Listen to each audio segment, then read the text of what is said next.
PSA: Council meetings and other reviews are not and should not be a substitute for watching a film. So yes, there's going to be certain things missing from plot breakdowns. We encourage you to go watch this film and any others we might cover in its entirety anywhere you can stream it or if you own it. Town Reviews does not, nor do we pretend, to own footage shared in our videos. The footage is owned by the copyright holders and used for comments and review under fair use. Top of the morning to you movie buffs, or should I say, top of the evening. Since this Disney Channel original movie from 2001 is the kind of flick you binge on St. Patty's Day afternoon while you're nursing a shamrock shake from McDonald's. Today we're diving into Luck of the Irish with all the enthusiasm of a river dance on caffeine. This gem is basically what happens when Disney sprinkles a bit of fairy dust on Irish folklore and tosses in some teen angst and calls it a holiday special. But is it Rainbow's End or just Fool's Gold? Picture this: Kyle Johnson, your average all-American teen with suspiciously perfect luck, is living the dream, nailing free throws, dodging test fails, and rocking a gold coin necklace. But with Heritage Day coming up at school, things go sideways faster than an accident at a NASCAR race. And Kyle's folks are dodging questions about their roots like a politician dodging taxes. And at an Irish fest, he busts out uncontrollable step dancing. Kyle, what are you doing, man? High School Musical ain't for another 5 years. Next morning, boom, he's shrinking, his hair's turning fire engine red, and his ears are as pointy as Sheldon Cooper's when he's dressing as Spock. Turns out, Ma and Granda are leprechauns in hiding, and the coin that he lost, it's a family mojo that lets him pass as normal-sized Yanks. Speaking of Granda, enter Grandpa O'Reilly, a potato chip tycoon, because what else would a leprechaun sell? He spills the beans on everything and why it's all going to pot. Turns out the coin got nicked by Seamus McTiernan, an evil leprechaun with a grudge bigger than it's pre-Psych Lassie!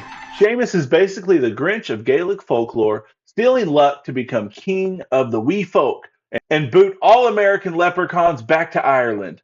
Kyle teams up with his loyal best friend Russell and crush Bonnie. Yes, I put crush, even though that's not revealed until later in the movie. They track down Seamus to a camper at Rainbow's End, cliche alert, get zapped to Ireland for some hurling and Blarney battling, and climax with a junior high basketball showdown where luck's on the line. Spoiler, teamwork triumphs. Seamus gets yeeted to Lake Erie, and Kyle retrieves his coin and finishes embracing his inner Irishman on Heritage Day. It's a plot that's kind of twisty, kind of like a Celtic knot tied by a toddler. Predictable, but packed with laughs, magical mishaps, and enough positive messaging to make you groan and delight. The cast is great.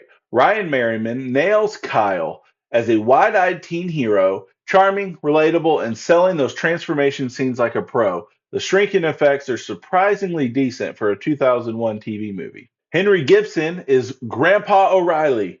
He is a hoot, chewing scenery with his folksy wisdom and potato puns. Timothy Omundson steals the show as villain Seamus, singing and dancing his heart out in the film. I mean, you can't cast Timothy Omundson and not get him to sing, can you? His portrayal is done by overreacting, but in the best way. This type of character requires the hamminess that he does give. You hail from the shores of the Emerald Isle. I wish you did. If the blood in your veins is as green as a shamrock, and your heart's full of Blarney, then the saint of the step loves you.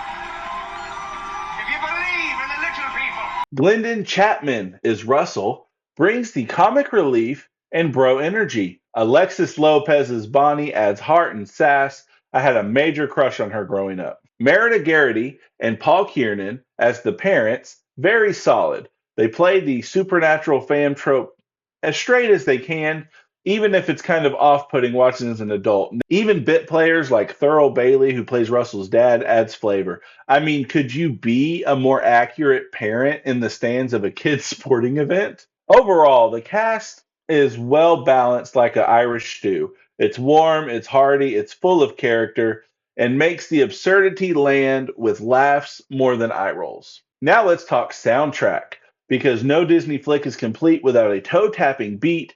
The music's composed by Christopher Brady, who weaves in folksy Irish vibes with upbeat pop energy. It's not a full-blown musical, but highlights do include the festival step dance scene where Kyle's feet go rogue, a group rendition of Woody Guthrie's This Land Is Your Land, turning to a patriotic power ballad that screams America is all of us.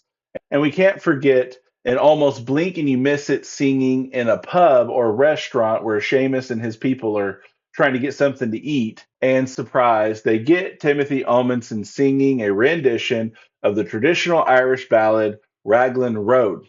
Now, he doesn't full on sing it, but he is singing in the movie. I don't think I've ever seen him in a role where he doesn't sing. If there is one, let me know. The score's got whimsical flute and fiddle flair that screams Irish magic without going full Lord of the Dance. The film's theme pretty much just goes luck ain't everything.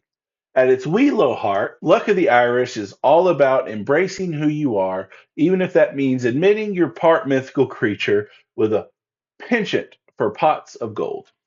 The main theme, family, heritage, and identity, wrapped up in a shiny bow of self reliance.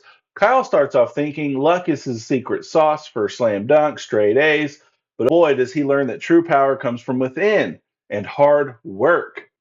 It's got that classic Disney moral be yourself, even if it involves shrinking to hobbit size and sprouting elf ears.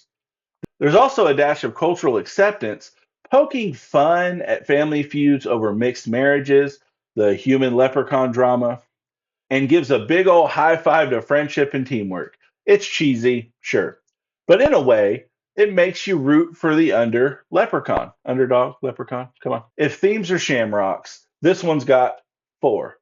Got heritage, self belief, unity, and then a subtle nod at fighting prejudice without getting too preachy. It's time to address the elephant, or should I say, leprechaun in the room.